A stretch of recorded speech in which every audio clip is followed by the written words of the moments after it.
Sekali peristiwa, Yesus mulai mengecam kota-kota yang tidak bertobat, meskipun di sana ia melakukan paling banyak mujizat. Salah satu kota yang dikecam oleh Yesus adalah Kapernaum, yang gambarnya kita lihat. Ini ilustrasi kota Kapernaum pada zaman Yesus. Hari ini kita akan membaca katekismus tentang apa hubungan iman dan pertobatan. Dalam katekismus nomor 160, kebebasan iman. Supaya iman itu manusiawi, manusia wajib secara sukarela menjawab Allah dengan beriman. Maka dari itu, tak seorang pun boleh dipaksa melawan kemauannya sendiri untuk memeluk iman. Tak seorang pun boleh dipaksa melawan kemauannya sendiri untuk memeluk iman. Sebab pada hakikatnya kita menyatakan iman kita dengan kehendak yang bebas.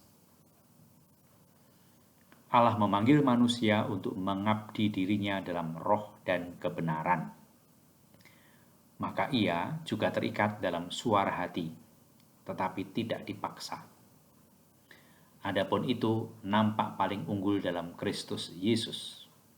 Kristus memang mengundang untuk beriman dan bertobat, tetapi sama sekali tidak memaksa, sebab ia memberi kesaksian akan kebenaran, tetapi tidak mau memaksakannya kepada mereka yang membantahnya.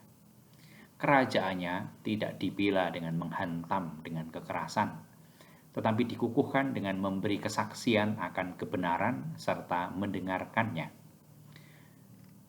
Kerajaan itu berkembang karena cinta kasih, cara Kristus yang ditinggikan disalib menarik manusia kepada dirinya.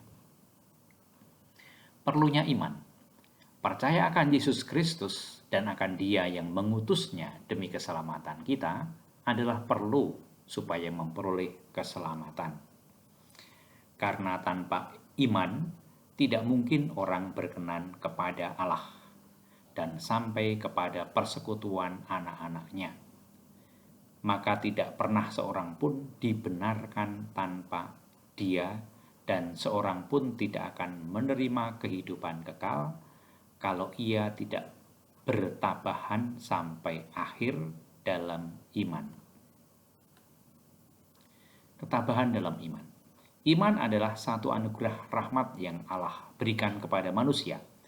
Kita dapat kehilangan anugerah yang tak ternilai itu. Santo Paulus memperingatkan Timotius mengenai hal itu.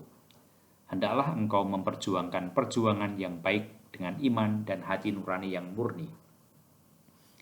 Beberapa orang telah menolak hati nuraninya yang murni itu, dan karena itu kandaslah iman mereka.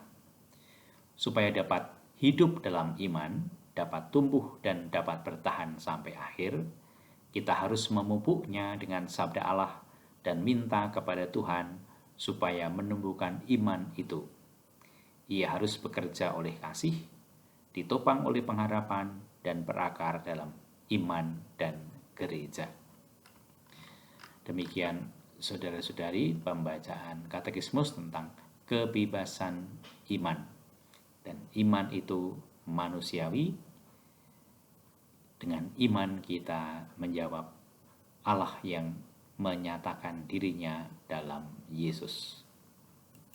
Semoga berguna, memberi inspirasi, berkah dalam